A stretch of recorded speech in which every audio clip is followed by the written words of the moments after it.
విశాఖపట్నం స్థానిక సంస్థల కోటాలో ఎమ్మెల్సీ ఎన్నికకి కేంద్ర ఎన్నికల సంఘం ఇటీవలే షెడ్యూల్ విడుదల చేసింది. ఆగస్టు 30న ఎన్నికలు జరగబోతున్నాయి. స్థానిక సంస్థల్లో అత్యధిక సీట్లున్న వైసీపీని ఎదుర్కొని ఎన్నికల్లో టీడీపీ కూటమి గెలవాల్సి ఉంది.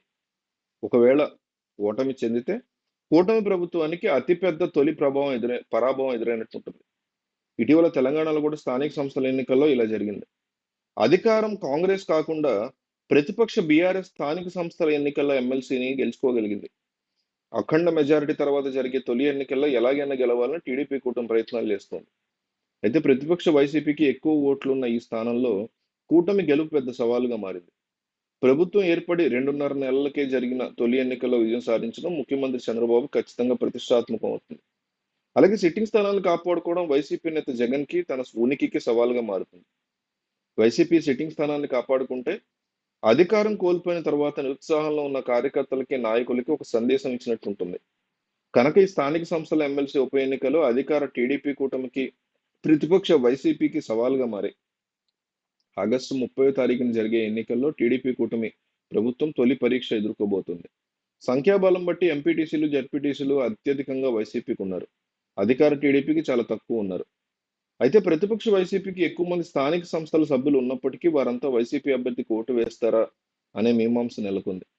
అయితే తక్కువ మంది స్థానిక సంస్థల సభ్యులు ఉన్న అధికార టీడీపీ గెలవడానికి వైసీపీ సభ్యులను లాగాల్సి ఉంటుంది. టీడీపీ ఆ ప్రయత్నాలు మొదలుపెట్టింది. అయితే వైసీపీ నుంచి వలసలను నివారించడానికి ఆ పార్టీ కూడా ప్రయత్నాలు చేస్తుంది. అయితే ఇటీవల జీవీఎంసీ వైసీపీ కార్పొరేట్లు టీడీపీలో చేరారు. దీంతో జీవీఎంసీని సొంతం చేసుకోవాలని టీడీపీ కూటమి ప్రయత్నాలు చేస్తుంది.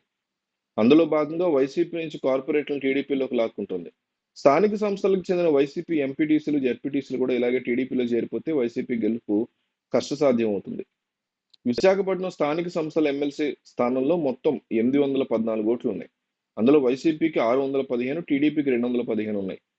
ఈ సంఖ్యాబలాన్ని పరిశీలిస్తే వైసీపీకి సంపూర్ణ మెజారిటీ ఉంది. 2020లో జరిగిన స్థానిక సంస్థల ఎన్నికలను టీడీపీ బహిష్కరించింది. ఆ ఎన్నికల్లో టీడీపీ తరఫున అభ్యర్థి లేకపోవడంతో వైసీపీకి చెందిన వంశీకృష్ణ శ్రీనివాస్ ఏకగ్రీవంగా ఎన్నికయ్యారు. అయితే ఈసారి టీడీపీ పోటీ చేస్తుంది. అసెంబ్లీ ఎన్నికలకు ముందు వైసీపీకి రాజీనామా చేసి ఆయన జనసేనలో చేరారు. జనసేన తరఫున విశాఖ సౌత్ ఎమ్మెల్యే అభ్యర్థిగా పోటీ చేసి గెలిచారు. దీంతో ఆ స్థానం ఖాళీ ఏర్పడింది. ఇటీవల కేంద్ర ఎన్నికల సంఘం ఆ స్థానానికి ఉప ఎన్నిక నిర్వహించేందుకు షెడ్యూల్ విడుదల చేసింది. ఆగస్టు 30న ఎన్నిక జరగనుంది. ఈ ఎన్నికలకు సంబంధించి షెడ్యూల్ ఆగస్టు 6న విడుదల కానుంది. ఆగస్టు 13 వరకు నామినేషన్లు స్వీకరిస్తారు. ఆగస్టు 14న వాటిని పరిశీలిస్తారు. ఆగస్టు 30న పోలింగ్ నిర్వహిస్తారు.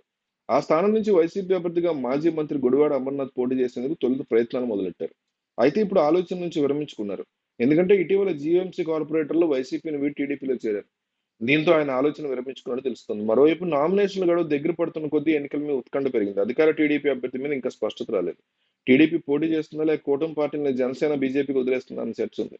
ఇటీవల 2 ఎమ్మెల్సీలకు ఒకటి టీడీపీ, ఒకటి జనసేన తీసుకొస్తున్నాయి. ఇప్పుడు ఇది బీజేపీకి ఇస్తారా అనేది చర్చగా ఉంది.